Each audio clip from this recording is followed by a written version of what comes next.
ನಮಸ್ಕಾರ ರೀಪ ಎಲ್ಲರಿಗೂ. ಭಾರತೀಯ ಜನತಾ ಪಕ್ಷದ ದಿಲ್ಲಿ ಮುಖ್ಯಮಂತ್ರಿ ರೇಖಾ ಗುಪ್ತಾಗ ಒಂದು ಅವಮಾನ ಮಾಡಿರಲ್ರಿ. ನನಗೂ ಭಾಳ ಕೆಟ್ಟ ಅನಿಸ್ತದೆ ವಿಡಿಯೋ ನೋಡಿ. ಅಭಿನಂದನೆ ಸಲ್ಲಿಸಕ್ಕೆ ಹೋಗ್ತಾರ ಆ ಮಹಿಳೆಯ ಚೇಂಬರ್ಗೆ. ಘಟಾನುಘಟಿಗಳು ಮಂತ್ರಿಗಳು ದೊಡ್ಡ ದೊಡ್ಡ ಲೀಡರ್ಗಳು ಹೋಗ್ತಾರ. ಒಂದು 200 ರೂಪಾಯಿದ ಹೂವಿನ ಗುಚ್ಛ ಇರಂಗಿಲ್ಲೇನ್ರಿ? ಎಟ್ಟ ಅಸಹ್ಯ, ಎಟ್ಟ ಅವಮಾನ. ಒಂದು ಮುಖ್ಯಮಂತ್ರಿ 25 ವರ್ಷದಿಂದ ಭಾರತೀಯ ಜನತಾ ಪಕ್ಷದ ಒಂದು ಅಧಿಕಾರ ತೆಗೆದುಕೊಂಡಂಥ ಒಂದು ಮಹಿಳೆ ರೇಖಾ ಗುಪ್ತಾ ಒಂದೇ ಸಾರಿ ಶಾಸಕ, ನೇರವಾಗಿ ಮುಖ್ಯಮಂತ್ರಿ. ಇನ್ನು ದಿಲ್ಲಿ ಸುಧಾರಣೆ ಮಾಡೋ ಸಲುವಾಗಿ ಅಲ್ಲಿಯ ಮಹಾಜನತೆ ಆಶೀರ್ವಾದ ಮಾಡ್ಯಾರ. ಆ ರೇಖಾ ಗುಪ್ತಾಗ ಮಾಡಿದಂಥ ಅವಮಾನ ನೋಡಿದಿರಿ ಮೋದಿ ಸಾಹೇಬ್ರೇ, ಭಾಗವತ್ ಅವರೇ.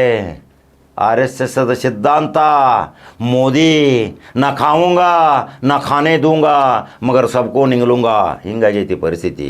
ಆ ಪಾಪ 200 ರೂಪಾಯಿದು ಒಂದು ಹೂವಿನ ಗುಚ್ಛ ತೊಗೊಂಡು ಬಂದು ಒಂದು ಇಟ್ಟಾಳಲ್ಲಿ ಟೇಬಲ್ ಮ್ಯಾಗ.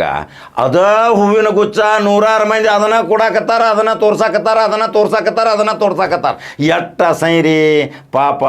ಆಕ್ಯೂ ಕಣ್ಣು ಮುಚ್ಕೊಂಡು ಅದನ್ನು ಹಿಡಿಯಾಕತ್ತಾಳ, ಅದನ್ನು ಹಿಡಿಯಾಕತ್ತಾಳ. ಎಟ್ಟ ಸೈರಿ. ಒಂದು 200 ರೂಪಾಯಿ ಹೂವಿನ ಗುಚ್ಛ ಇಲ್ಲಂದ್ರೆ ಭಾಳ ಮಾತಾಡ್ತೀರಿ. 100 ಕೋಟಿ ಕಾರ್ಗಳು ತೊಗೊಂಬಂದಿರಿ, ಅಲ್ಲಿ ಆಡಿ ರೋಲ್ಸ್ ರಾಯ್ದಾಗ ಬಂದಿರಿ ಅಭಿನಂದನೆ ಸಲ್ಸಾಕ. ಆದರೆ ಬರುವಾಗ ಒಂದು ಹೂವಿನ ಗುಚ್ಛ ಇಲ್ಲ. ಆ ವಿಡಿಯೋ ಹಾಕುತ್ತಾನ ದೃಶ್ಯವನ್ನು ನೋಡ್ರಿ ಮೋದಿ ಸಾಹೇಬ್ರ ಮತ್ತು ಭಕ್ತರು, ಕರ್ನಾಟಕ ರಾಜ್ಯದ ಮಹಾನ್ ಭಕ್ತರು ಭಾಳ ಟ್ರೋಲ್ ಮಾಡ್ತಿರ್ತೀರಿ, ಭಾಳ ಚಿಂಗಮ್ಗತಿ ನನ್ನ ಜಗ್ತಿರ್ತೀರಿ. ಇದನ್ನು ನೋಡ್ರಿ, ಇದನ್ನು ಸಹಿತ ನೀವು ಹೇಳ್ಬೇಕ. ಇಂಥ ಅವಮಾನಕರ ಘಟನೆಗಳದಾವ. ಕುಂಭಮೇಳದ ಪ್ರಕರಣದ ಒಂದು ಸ್ವಲ್ಪ ಸುದ್ದಿ ಹೇಳಿದ ತಕ್ಷಣ ಈ ಅಷ್ಟತಿಕ ಉರಿದು ಹೇಳ್ತೀರಿ. ಸತ್ಯಾಂಶ ಹೇಳ್ರಿ ಏನು. ಅವ ಬೋದರ್ತಾನಲ್ಲಿ 2,000 ರೂಪಾಯಿ ಚಿಪ್ಪದ ಗೊತ್ತೈತಿರಲ್ಲ, ಅದು ಪರಿಸರ ಮಾಲಿನ್ಯದವ್ರು ಕೊಟ್ಟಿದ್ದು ಸರ್ಟಿಫಿಕೇಟ್ ಸುಳ್ಳಂತ. ಅಂದ್ರೆ ಇವು ಮೇಧಾವಿ ಸುಪ್ರೀಂ ಕೋರ್ಟ್ ಇದ್ದಂಗೇನು ಇವು ಏನು ಆದೇಶ ಕೊಡ್ತಾನ?